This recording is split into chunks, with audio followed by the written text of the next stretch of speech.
Okay, so good morning, everyone. This morning, I will be discussing service quality and encounter management. So last time, we have already discussed some of the few gaps included in encounter management. So we will just continue with our discussion last time or itong last meeting. So I'll now share my screen with you.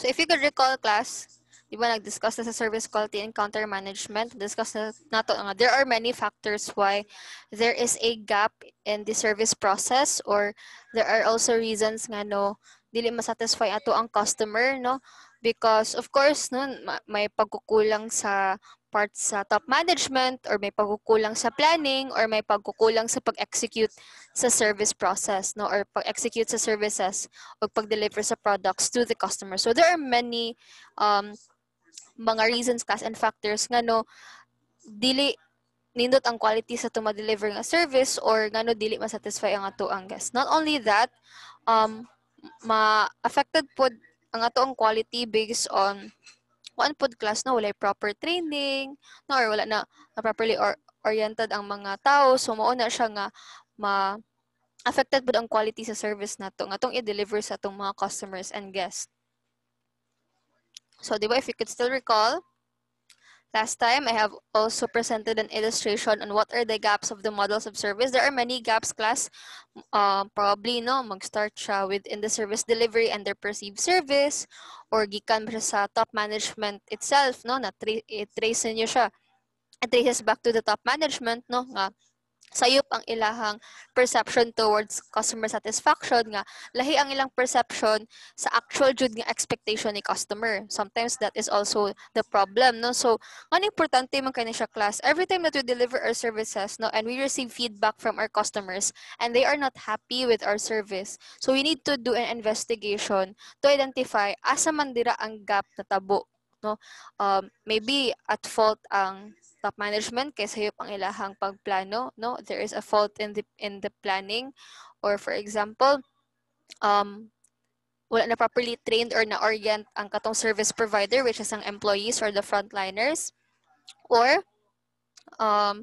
lahi ang ato ang pagtuo nga mo ni siya gusto sa customer pero in reality lahi di ilang expectation, or in short ko ano jud, no, napoy gap sa communication, no, nga wala po ning communicate ang lower management to the top management para ma-aware pod sila unsa ang mga needs and wants sa customers, at the same time, no, ma-aware pod sila unsa ang mga complaints and how to correct it. So daghang gap. So na-mention nato ang customer gap and the provider gap. So mo itong gidiscuss last time.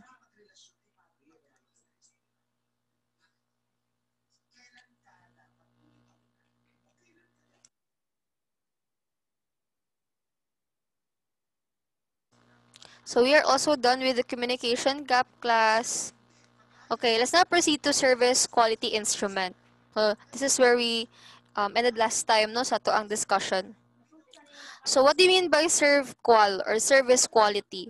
Service quality or serve qual is a questionnaire or measurement scale that is designed to measure the quality of service. This is important, class, because kita as an industry, or for example as an establishment, we do not know jud kung unsa jud ang na-feel sa tong consumers or unsa ilang feedback based on ilang pag-consume sa product if wala sila gahatag pod sa atuha og feedback, no. So mo jud na nanay ng mga suggestion box. Importante kay na, class, mo bitaw na tingala mo, no, kanang mukaon mo sa Jollibee, tingala mo nga naining duol ninyo, no, nga crew sa Jollibee magpa-answer og kanang gamay nga instrument or questionnaire nga wherein mo ask sila no how was their service, no, clean ba ang ilahang mga amenities, no, sa ilahang kananan, no, lami ba ang pagkaon nga naman, no, para makabalo sila if naaga ni mga kuan, naaga ni mga lapses or naaga ni mga butang nga dili ka satisfied, at least they will know how to correct it, no. So dili ta magtinamaran sunod, no, kung naipa-answer ang kanang mga establishments nga kanang questionnaire or feedback form, para they will also know how to improve their service. Kay kung magpatakar na dira nga oh nalipay ko pero in reality dili din na mao imong na feel unya, dili sila aware nga And this ay dapat i-correct. So, po ang importance po of a serve call questionnaire. So, a serve call is a multidimensional research instrument designed to capture consumer expectations and perceptions of a service along the 5 dimensions that are believed to represent service quality. The scale consists of 21 perception items that are distributed throughout the 5 service quality dimensions. So, unsa man ang gamit sa serve call survey. So, just remember class, every time that you will have a business, no? Kanang mga dili ginagmay, kanang mga dagko nga business nga you will cater to a lot of customers. Always have a serve call survey ready. So from time to time mo conduct ka serve call survey. No, not just yearly but masking per month, no, kay para to keep track lang of your performance, no. So the uses of a serve call survey is to determine the average gap score for each service attributes, to assess a company's service quality along each of the 5 serve call dimensions, to track customers' expectations and perceptions over time. So muna ko na-mention, no, to keep track lang nga unsa man ang ilang perception sa ato ang products and services. No, nindot ba ilang feedback or maot, no? Okay, so puyo na lang class, no, kung muhatag as a customer mo hatag kag service di sila maminaw, no, it's the fault of the company na for not listening nga. Although na ay comment box or hatag ka og ratings nya, at least you did your part kaning hatag jud kag feedback nimo nya na it's up to them na jud, no, kung maminaw sila or dili. Kaya may ubang companies class nga mag-conduct lang sila serve call survey for the sake of kuan lang, no, kanang for the sake nga i-comply lang na nila kay mo na ginapangayo pero wala sila naminaw, so sila ra po at fault ana. Kay ang main purpose mo sa serve call survey class is para makabalo sila asa sila dapat na say asa sila dapat na sayop niya unsay dapat i-correct. Okay, so also, the serve call survey is also used to compare a company's serve call scores against those of competitors.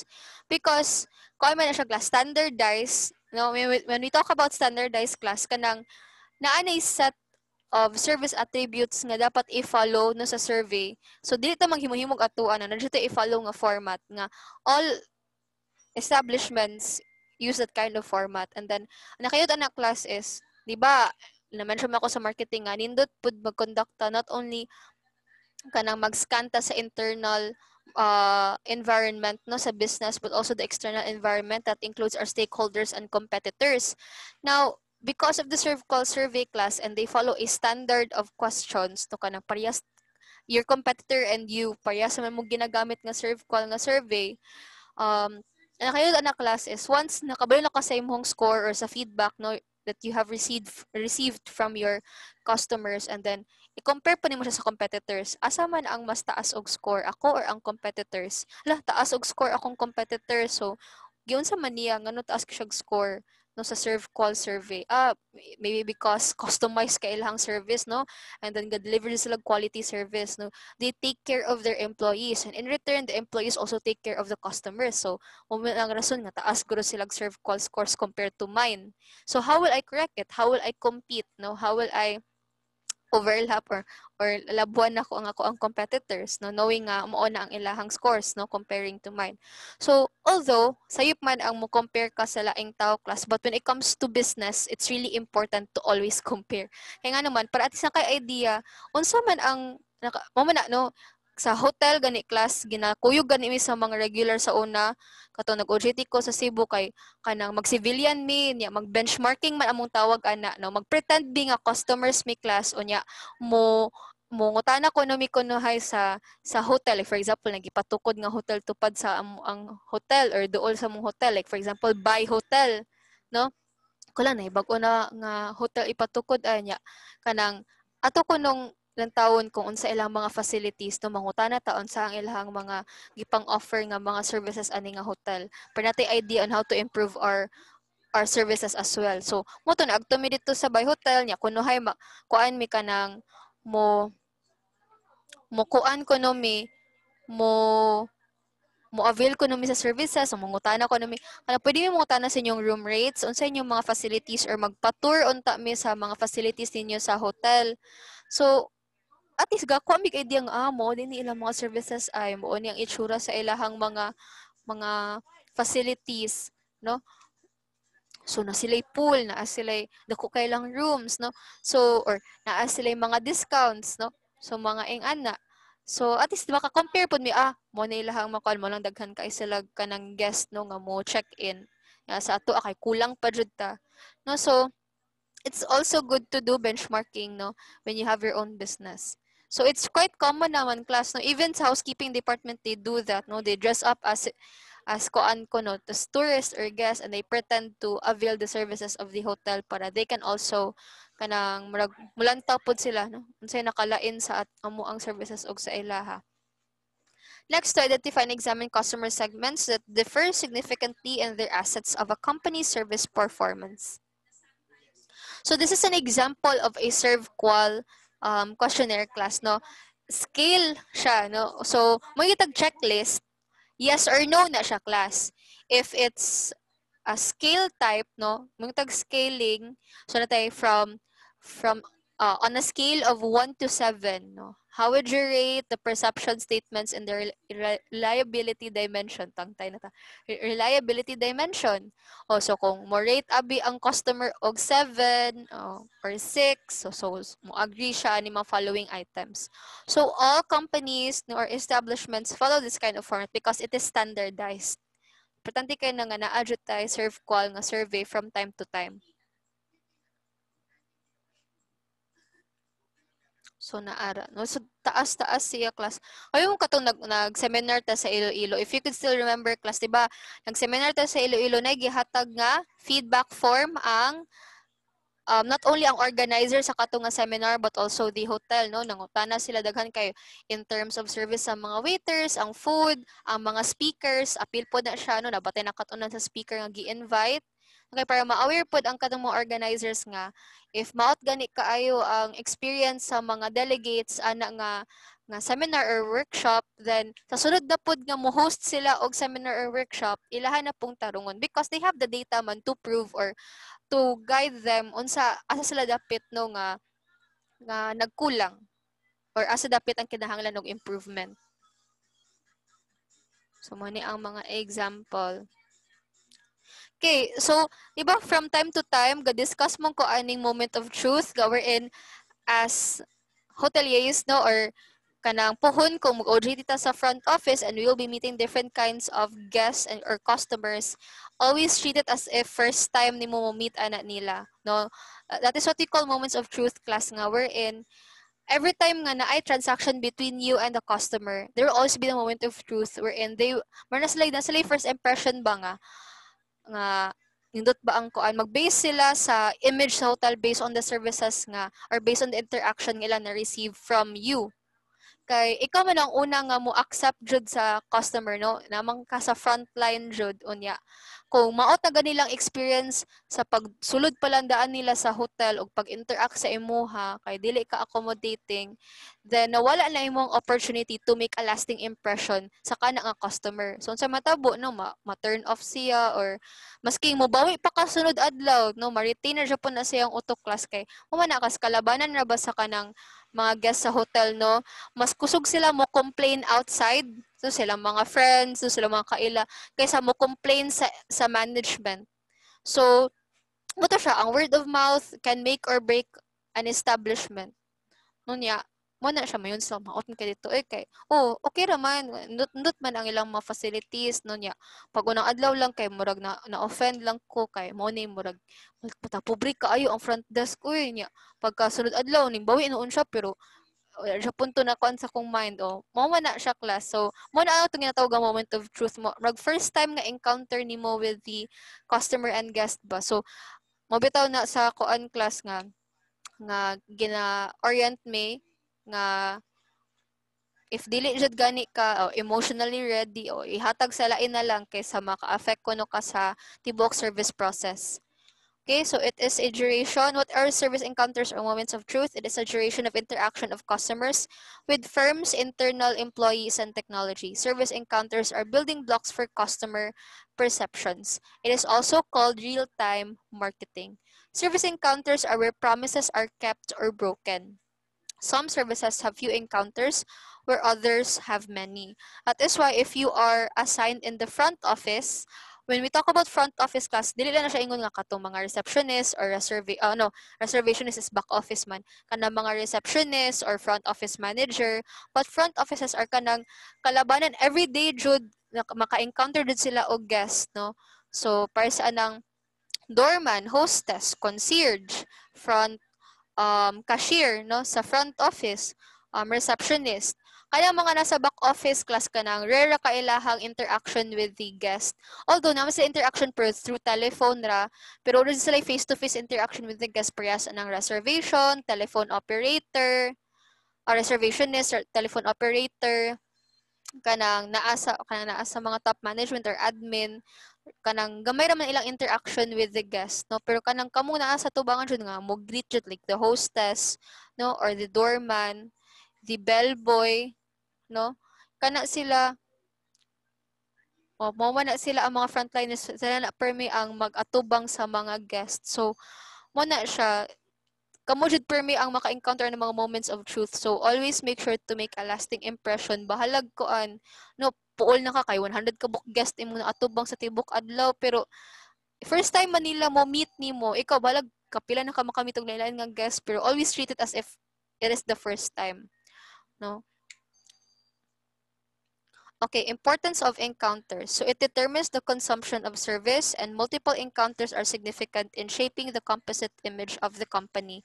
Because the tourism and hospitality industry is a service-oriented industry, so dili siya na malikayan class kang magsige siya tag-atubang og tawo. So mo na siya class, no, dili man naingon nga katudjong babay or gusto yung pangalan, oy sapon mo hatag man na sila review sa TripAdvisor, no, basa-basa man na sa una, hatag sila review sa TripAdvisor class nga kung di man sa mo ingon nga katudjud si May katong front office ba kay maldita kay siya, di man sa mo ingana mo ingon sila nga kato ganing front office nga kuan or katong receptionist sa by hotel ba kay kuan kaayo kanang offensive kaayo siya na.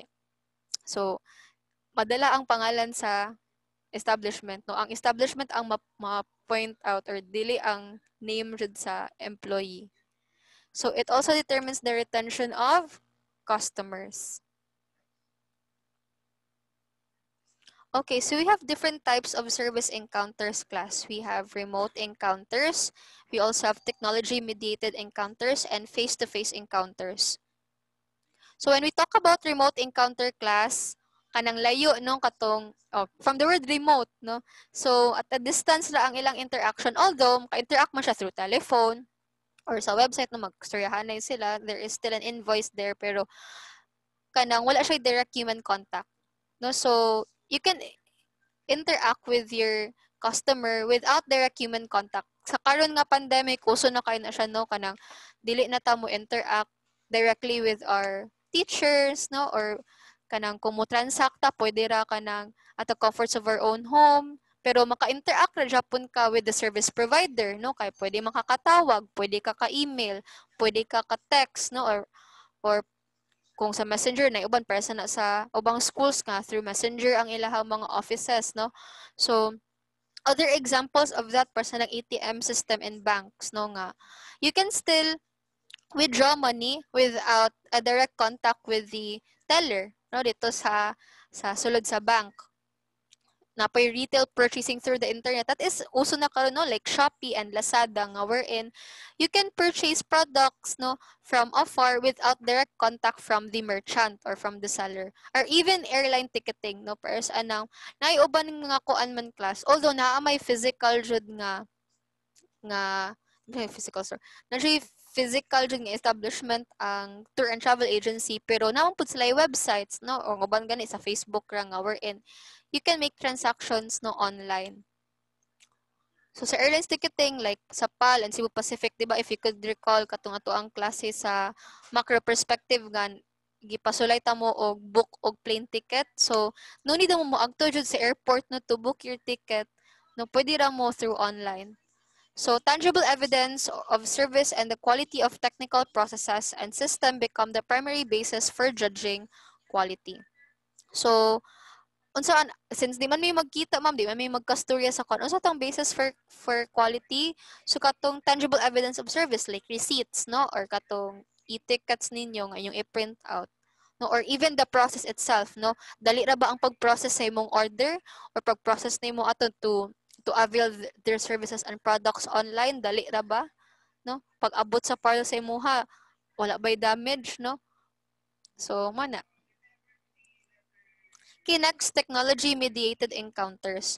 So, encounter occurs via mediation of technology like telephone, live chat, social networking medium, and etc. So, para sa po siya sa remote encounters class nga, with the help of technology, no? Like for example, in the hotel, you can make advanced reservations through telephone. I am not so sure if kuan sila online, but that is actually the help of kuan naman.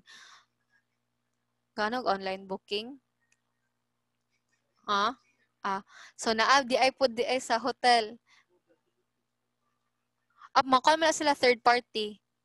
Kanang mga Agoda o kuan, third party ra na sila pero kana jung from the hotel jud nga kuan, dili jud siya. Pero kanang mga like Agoda, Traveloka, sa so, itong usa gani, trip asa ni katong uso gani karon, Trivago. Now, those are third party, outsource ba, third party nga mediators nga wherein you can book your hotels online.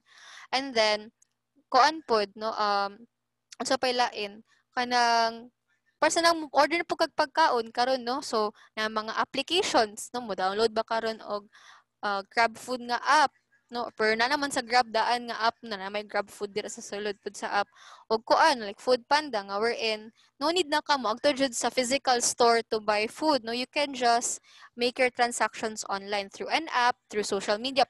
Ang person sa SSC Food Riders dili man na ilaha app, no, social media raman sila gabe sila ang mga transactions or invoicing. So it has better prospect to improve encounter than remote encounter. There are some cases mo good class nga ang naiuban nga remote encounter nga wala gagamit og technology, but there ang nakayod sa technology mediated encounters is mas dali siya, no, and the feedback is real time. So other companies also do technology mediated encounters like insurance companies, no, and even telecommunications companies. Next, face-to-face encounter. So, mo siya ang very traditional kayo no nga kanang sa actual site jud ka mo purchase no sa products or mo avail sa services. So, it is a direct personal contact. Pwede man verbal or non-verbal communication, like you can write a form and then ihatag na po niyo, but there is still face-to-face nga contact. So, an example of those facilities kay para sa ng hospitals with doctors, no, sa classroom, sa una, for karon kana na may online teaching, so di na ka face-to-face encounter. And then, well, if you're going to meet with your lawyer for legal advice, no, that could also be an example of face-to-face. So, ano siya, class? Okay, let's now proceed to service encounters on the basis of process. So, first is people processing. So, customers are involved physically. Like, for example, you have checking, traveling, and bodybuilding. You have possession processing.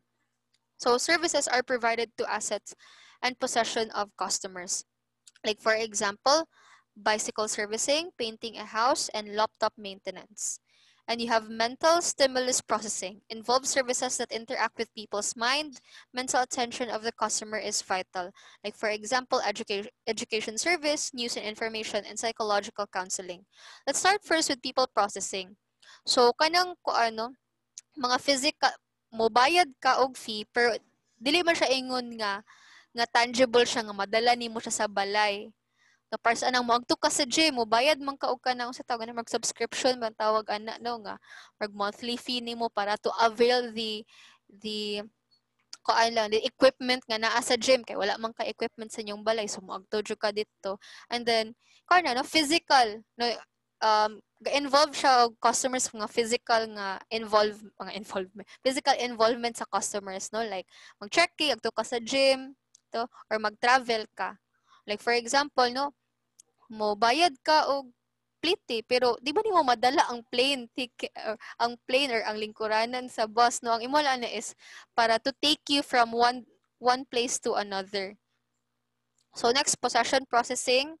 So kanang provide siya access or possession to customers ang para sa nang bicycle servicing ayuhan nimong bike or magpaint sa imuhang balay, or kuan no, like for example, ayuhon ang imuhang cellphone, ayuhon imong laptop. So, additional services lang to help enhance your possessions. So, next, ang mental stimulus is kanang, again, dili mo siya mahikap, no, intangible siya. Hindi mo siya pwede madala, pero kuan man, no, you are paying fees, no, for those services. Para sa eskwelahan, di ba? Kanya kung ipangtulo niyo, di man mo na siya mahikap, no? Pero education service is something nga mobayad ka, especially if it's a private school, mobayad ka kay para tagaan ka, no, og information, improve pud imong personal growth, news and information, no, og napay uban nga magtusa ka ng mga kuan sa tawag ni mga psychiatrist, no, nga wherein mutabang po sa psychological counseling. So, ang last is information processing. So, information processing is processed and provided to customers. Information may be provided through letters, books, CDs, and etc. An example of that is banking. Like for example, mubayad man ka, no, o fees, no, for banking, accounting, and legal services. For example, every time that you consult with your lawyer, mubayad man ka ay na og fee, siguro mga per hour, and then wala man kay maagan, di mo siya madala, no, pero nagbayad ka for the time nga na-spend sa imong lawyer, no, to help you out with legal matters. Okay, so what are the main drivers of service quality? So number one is ang people. Of course, no, ang provided services, dili man machines class, ang provided services, no, especially sa hospitality and tourism industry, kay mga tao man. Mabitaw nga kinahanglanon mo, agi jud ta og kanang skills nga training, or moagi jud ta og mga various nga mga workshops, no, and i-orient jud ta og tarog kay para ang ato ang services nga mahatag, no, good quality service na siya. So, kita ang lifeblood po, not just the customers, pero ang employees or ang people, service providers ang lifeblood po sa usa ka establishment nga heavily dependent on service. So, next is process and service product. Okay, so that ends my discussion on service quality and encounter management. So, I will be giving activity most probably next week na lang class, no, after my defense. Siguro wala naman kayo yung mga buhaton na at least kanang nanapog ko time, no. So I will be given an activity related to service quality. Last time nagpahimo ko ninyo og 7 Ps, no, nya kato kong mga suggestions class, palihog lang kog apply sa revisions, and then please make sure to place your article in Grammarly kay para ma-check ang inyong grammar before submitting it. No, kay importante po na class nga mag-grammar check siya kay para kanatong mga sayop-sayop nga mga grammar sentence structure nato makorek siya. Okay? So that ends my discussion. Thank you so much everyone.